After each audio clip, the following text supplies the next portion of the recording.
Hola, ¿qué tal? Qué alegría tan grande poder estar nuevamente con ustedes en la meditación de nuestro tiempo con Dios del día de hoy. Les agradecemos infinitamente esta enorme bendición. Les mandamos un caluroso saludo allá hasta el lugar donde nos estén observando. Muchas gracias por su fidelidad, gracias por sus oraciones que ustedes hacen a nuestro favor para poder seguir adelante cada día llevando adelante este precioso ministerio donde escudriñamos la palabra, donde meditamos en ella y lo hacemos de una manera sistemática. Gracias por suscribirse a nuestro canal, gracias por compartirlo con otras personas. Soy el pastor Fernando, pastor de la Primera Iglesia Bautista de la ciudad de Ducor, California, y el día de hoy vamos a continuar en el libro de Lamentaciones, en el capítulo número 4, partiendo del versículo número 11 hasta el versículo número 22. El tiempo con Dios de hoy lo titula de la siguiente manera: la ira de Dios, la ira de Dios.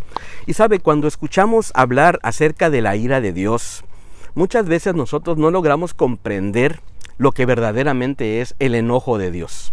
Sabe, pero la Biblia nos habla de momentos donde la ira de Dios estuvo presente. Podemos pensar, por ejemplo, en ese momento tan dramático en la historia de Sodoma y de Gomorra, que fue destruida debido a su pecado. Podemos pensar también en esa noche dolorosa que los egipcios experimentaron cuando el ángel de la muerte pasó y mataba a todos los primogénitos de esa comunidad egipcia. Y podemos pensar también en lo que llegará algún día, según lo que relata el libro de Apocalipsis, cuando las copas de la ira del Señor sean derramadas sobre la tierra. Sabes, Dios es un Dios de amor, Dios es un Dios de misericordia, pero también es un Dios que establece su juicio y lo hace de manera justa. ¿De qué manera podemos aprender entonces de este precioso lamento que Jeremías nos expresa en este capítulo número 4? Creo que lo podemos aterrizar de manera muy sencilla y de manera muy práctica en por lo menos 3 enseñanzas que quiero compartir contigo. La primera de ellas es la siguiente: cuidado de abusar de la bondad de Dios. Sabe, podemos abusar de la bondad de Dios. Decimos que Dios es bueno y entonces Dios siempre nos va a amar, nos va a perdonar, y al final vivimos una vida cristiana completamente equivocada y en error y pensamos que vamos a poder ser librados fácilmente, pero no nos engañemos. A Dios no lo podemos burlar. Él conoce, Él entiende y Él es un Dios justo. Dice el versículo número 11. Cumplió Jehová su enojo, derramó el ardor de su ira y encendió en Sión un fuego que consumió hasta sus cimientos. Nunca los reyes de la tierra ni ninguno de los habitantes del mundo habrían creído que el enemigo y el adversario entrarían por las puertas de Jerusalén.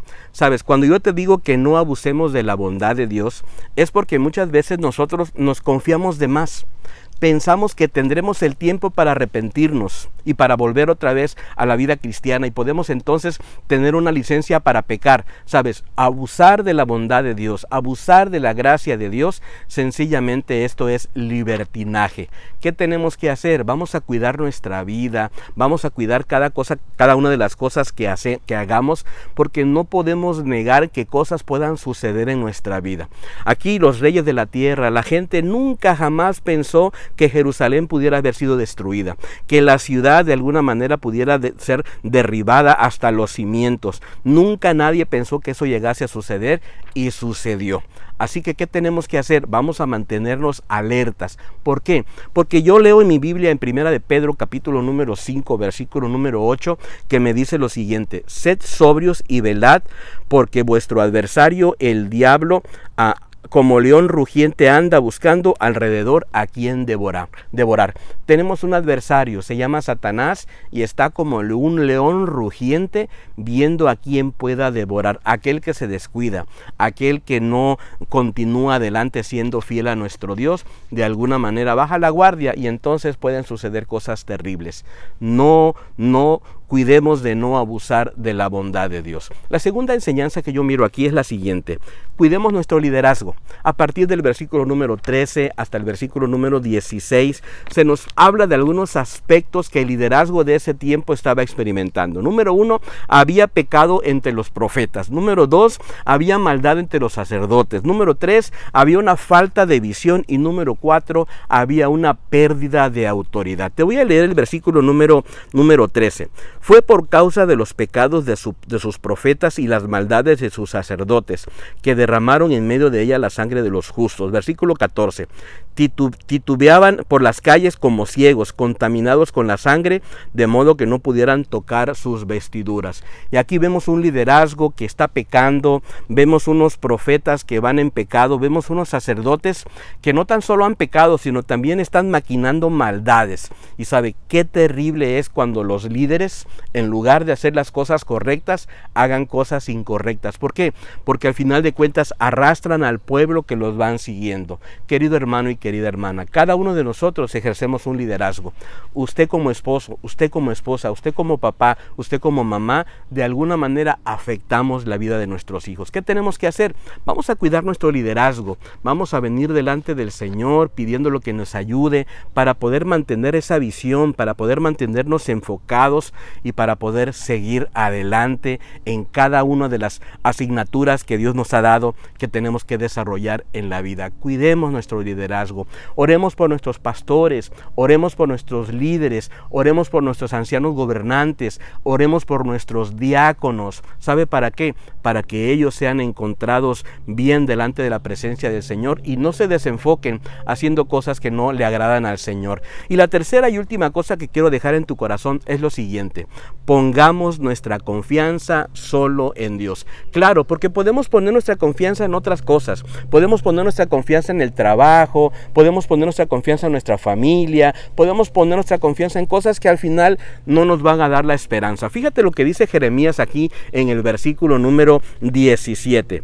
Con los ojos cansados pero atentos, en vano esperábamos ayuda. Pendientes estábamos de la llegada de un pueblo que no puede salvar. Y aquí está el pueblo con sus ojos abiertos, cansados, dice poéticamente Jeremías, esperando la llegada de un pueblo que nos podría ayudar, y nunca llegó ese pueblo. Sabes, muchas veces nosotros también tenemos nuestra visión esperando a que alguien venga a ayudarnos, a que un matrimonio nos ayude, a construir una familia nos ayude a seguir adelante, que si cambiamos de país entonces las cosas se compondrán, que si cambiamos de trabajo entonces las cosas vendrán diferentes. Sabes, el que nos puede ayudar es nuestro Dios Todopoderoso. Aquí estas personas estaban esperando por un país, estaban esperando también por la ayuda de un rey. Dice el versículo número 20, te lo voy a leer en la versión Dios habla hoy. Dice así: preso ha caído el escogido del Señor, el que daba aliento a nuestra vida, el Rey de quien decíamos, a su sombra viviremos entre los pueblos. Así que el pueblo sencillamente está desanimado, sencillamente ha perdido la esperanza, ha perdido la fe. ¿Sabe por qué? Porque pusieron su confianza en el lugar equivocado.